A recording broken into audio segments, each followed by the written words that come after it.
All right, everyone, welcome to our final exam review for Professor Pasquinelli's class.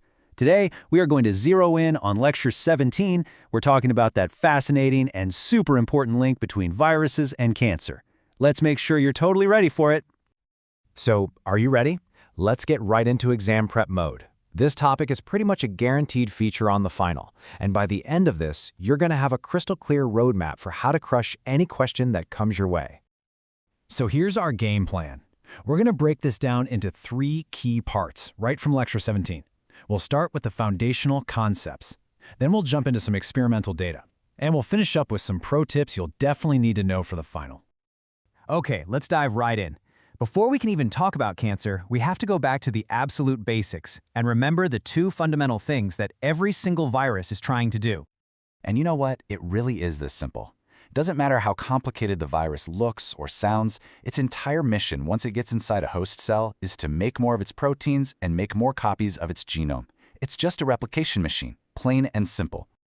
Now, here is the absolute golden rule, the one thing you have to remember.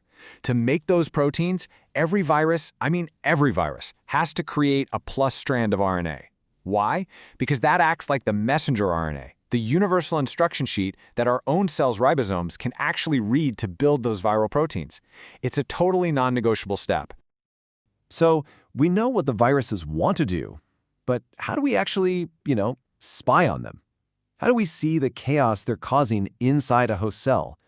How can we measure all those changes? This is such a key question, and you can bet this is exactly the kind of thing Professor Pasquinelli is going to expect you to understand, not just what the changes are, but the experimental technique we use to find them. And that technique is the microarray. You got to know this 4-step process. But what are we really doing here? We're basically taking all the RNA from a healthy cell and all the RNA from an infected cell and creating a fluorescent snapshot. The whole point is the comparison. And what's great is that reading the results is super intuitive. Just think of it like a stoplight for gene expression.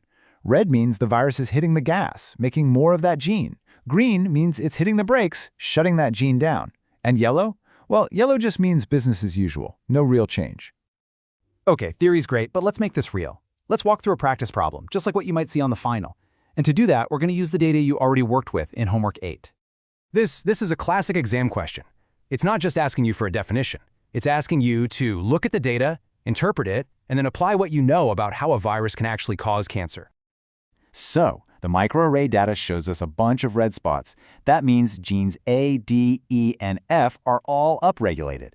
The virus is forcing the cell to go into overdrive with these. So, let's think like the virus for a second. If you're an oncogenic virus and you want this cell to divide like crazy, what kind of genes would you want to switch on? And that's exactly what a proto-oncogene is. It's the cell's normal, healthy gas pedal for growth. The virus hijacks this system, floors that gas pedal, and just forces the cell to grow and divide, pushing it towards becoming cancerous. Okay, now let's flip it.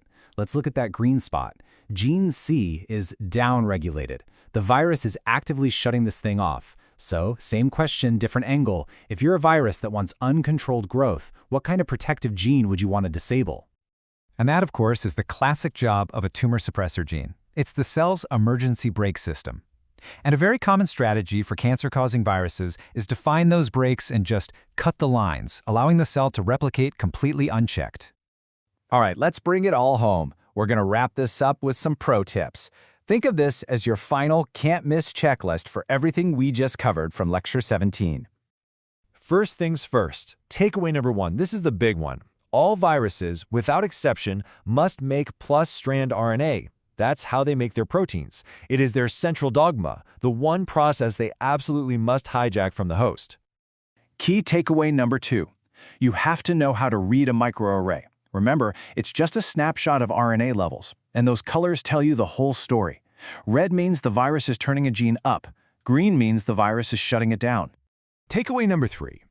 You have to connect the colors to the concepts. So on the exam, if you see red spots in a question about a cancer-causing virus, your brain should immediately think proto-oncogenes. The virus is flooring the gas pedal. And finally, takeaway number 4. You see green spots, you should immediately think tumor suppressors. The virus is cutting the cell's natural brake lines, disabling those genes that would normally stop all this uncontrolled growth. So here's the final thought for you, the final self-check. Can you put all of this together? Can you explain, using all these key terms, microarray, proto-oncogene, tumor suppressor, how a virus's simple need to replicate can end up turning a host cell cancerous? If you can do that, you are in fantastic shape for this part of the final. You've got this. Good luck with your studying.